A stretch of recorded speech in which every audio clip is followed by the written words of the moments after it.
There is no room for second chances in drag racing. You've got less than 4 seconds to hang on while every part of the car or bike tries to tear itself apart. Out of those violent seconds came records that stand as the fastest in NHRA history. Some are about raw miles per hour, others about sheer acceleration to the line, but all of them are insane. So here's the top 10, and the ride starts on 2 wheels.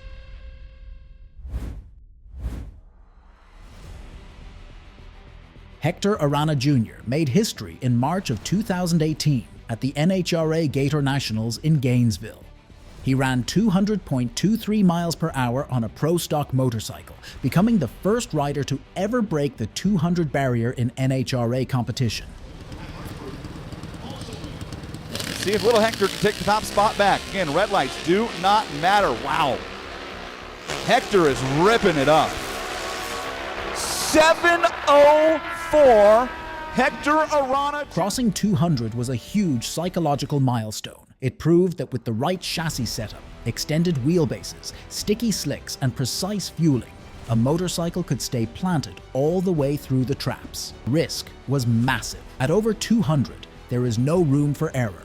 A small gust of crosswind or the slightest tire problem can turn deadly. That is why riders rely on parachute rigs, reinforced leathers, and helmets designed to survive a hit. Arana Jr.'s run put pro stock motorcycles into the same conversation as the cars. It was 2 wheels against physics, and physics barely won.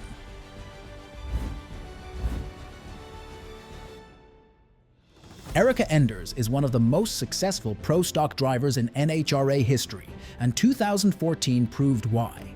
At Englishtown, she clocked 215.55 miles per hour, one of the fastest pro stock passes of that era, and part of the speed records being pushed higher across the class.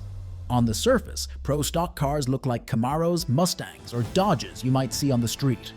Underneath, every part is tuned with precision. The ignition timing, the carburetor settings, the clutch, and even the launch RPMs are calculated down to fractions of a second. These cars don't use nitro like Top Fuel or funny cars, but they demand perfection. Miss a gear shift or spin the tires at the line, and the run is ruined. That precision is what makes Enders' speed so impressive. She took a machine that looked stock and pushed it into a range most supercars will never touch. It was skill, timing, and control working in perfect rhythm. They lead. Fernando.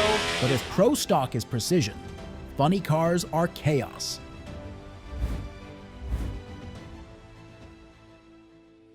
The funny car class has always been the wild side of drag racing. In 1993, Jim Epler broke through the 300 barrier with a run of 300.40 miles per hour at Topeka. That single pass opened the door for a new era. Suddenly, funny cars weren't just fast. They were rocket ships with fiberglass bodies. From there, John Force Racing became the name most people thought of when they heard funny car. John Force and his teams pushed the class year after year. They tested new body designs, refined aerodynamics, and squeezed more power from their nitro-fueled engines. The results were record runs and championships, but also a reminder that funny cars are unstable beasts. The drama was always part of the appeal. Fans came for the speed, but also for the fireballs, explosions, and shredded bodies when things went wrong.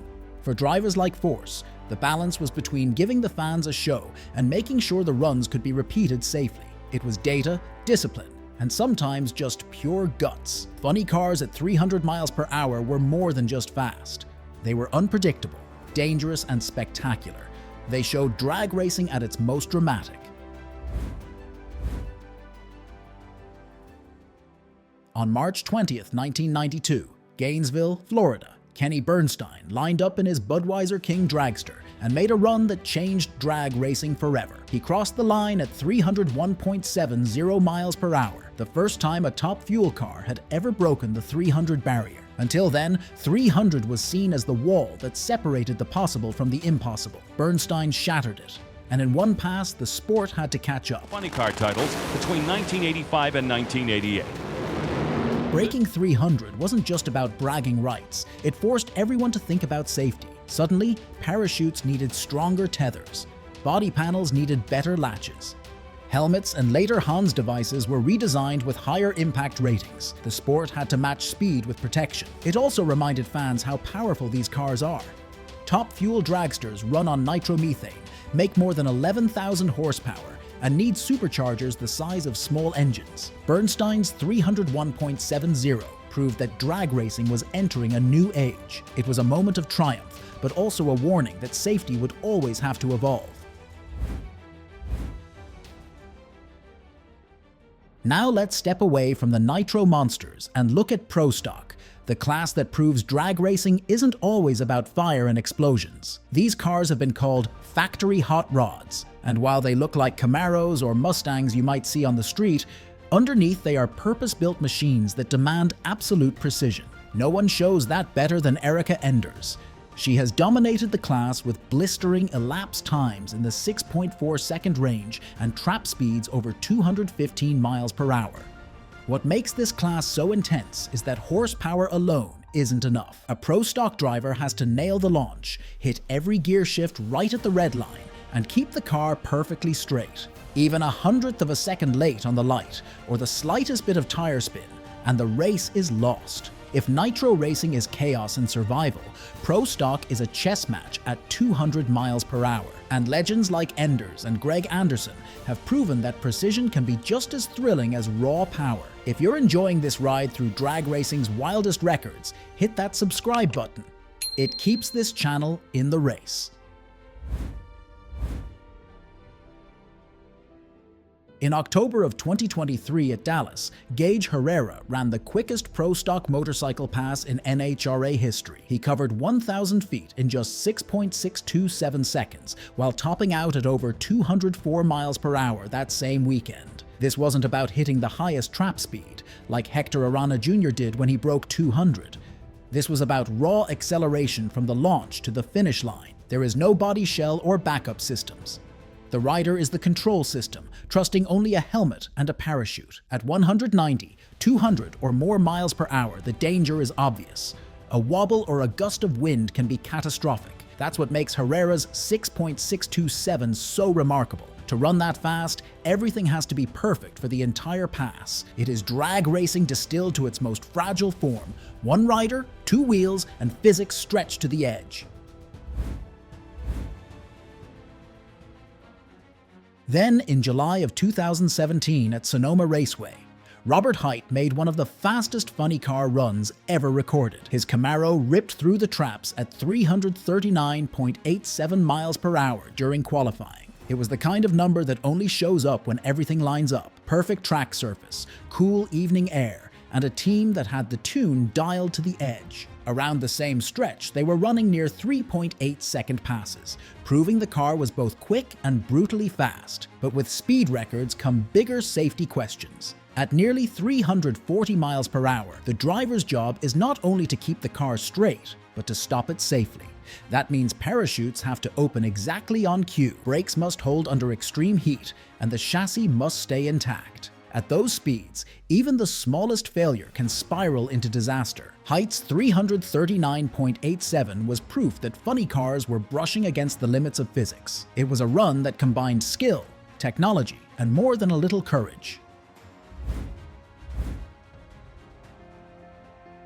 Speed was only half the story. The same summer, Hight set another milestone with the quickest funny car pass ever. This time at Brainerd International Raceway on August 18, 2017. He ran the first funny car pass in the 3.7-second range, stopping the clock at 3.793 seconds. Speed tells us how fast a car is going at the finish line, but ET tells us how quickly it covered the course. Hight's Brainerd run was about a launch that hooked perfectly, clutch tuning that kept the tires planted, and a straight drive at over 330 miles per hour. Well, 3.793 seconds is shorter than a breath, shorter than a bar of music. And in that blink, a 10,000 horsepower funny car covered 1,000 feet at full fury. Back in November 2019 at Las Vegas, Brittany Force stunned the field with a 338.94 miles per hour pass, setting the official NHRA top fuel speed record. That number alone was jaw-dropping, and it still stands today. Top Fuel dragsters are the most violent machines in motorsport. They run on nitromethane, crank out between 11,000 and 12,000 horsepower, and burn through entire tanks of fuel in under 4 seconds. The NHRA limits ignition, fuel delivery, and revs to keep them in check, but tuners still find ways to squeeze out every bit of speed. Of course, the danger grows with the numbers. Engines can explode mid-pass, drivers train for emergency exits, and medical teams stand ready for the worst. Brittany Force's 338.94 miles per hour run proved just how close these cars are to the edge. Top Fuel remains the place where records fall, and safety has to keep pace.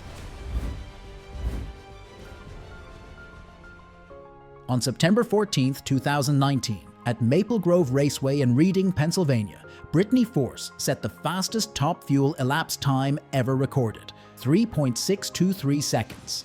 That pass still stands as the benchmark for pure acceleration in NHRA history. Elapsed time is the cleanest measure of performance.